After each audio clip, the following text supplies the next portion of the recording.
Defense Center. Our mission is to provide equal access to justice and due process to indigent immigrants facing deportation proceedings who reside in the Tri-County area, that's Ventura, Santa Barbara, and San Luis Obispo counties. We strive to make our mission possible by providing free legal representation to immigrants facing deportation proceedings who cannot afford to hire an immigration attorney, and community education to inform immigrants about their fundamental rights during any interaction with ICE. The ILDC's main goal is to fill the significant gap in legal representation resulting from the U.S. immigration system's failure to provide court-appointed counsel to unrepresented immigrants, including unaccompanied immigrant children, families fleeing life-threatening conditions, and our long-term immigrant neighbors arrested by ICE and detained at immigration detention centers. We do have your slides up. Awesome. So there you go. Next.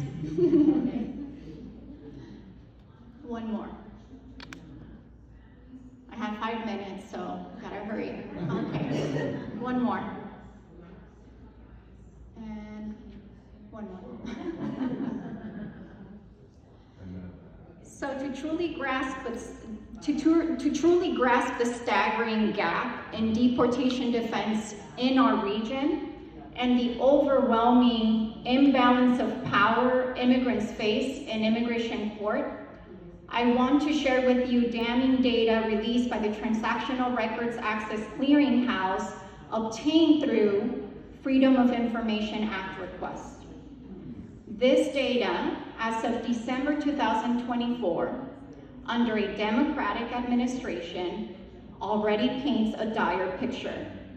Now, imagine the catastrophic escalation by year's end under an administration hell-bent on weaponizing the U.S. government to execute mass deportations.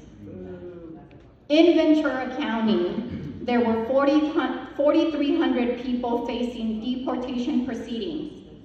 Out of those 4,300 people, nearly 45% were unrepresented as of December 2024. In Santa Barbara County, there were 2,937 people facing deportation. Out of those 2,937 people, a little more than 46% were without counsel.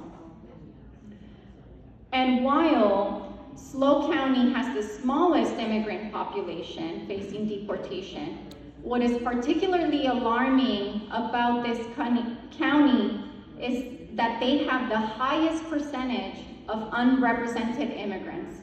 Out of 1,017 individuals in deportation, 54% are unrepresented.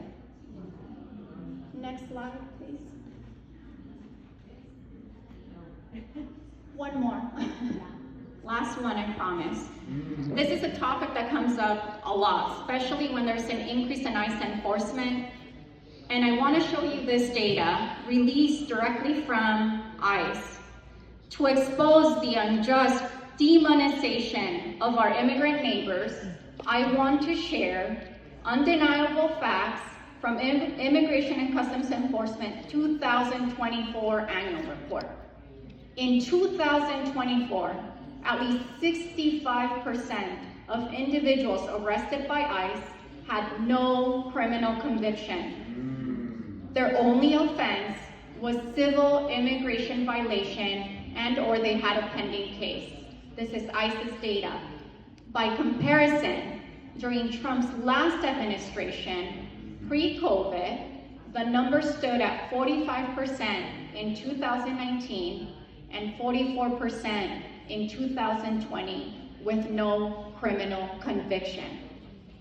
And most damning of all, 43% of all of ICE arrests between 2019 and 2024 were for traffic violations, minor infractions not serious crimes. These numbers obliterate the narrative that ICE is targeting dangerous criminals. Instead, the data reveals a system disproportionately punishing immigrants simply for being an immigrant. And this data aligns with what Peña and I are seeing in the front lines here in our region. Thank you. Thank you.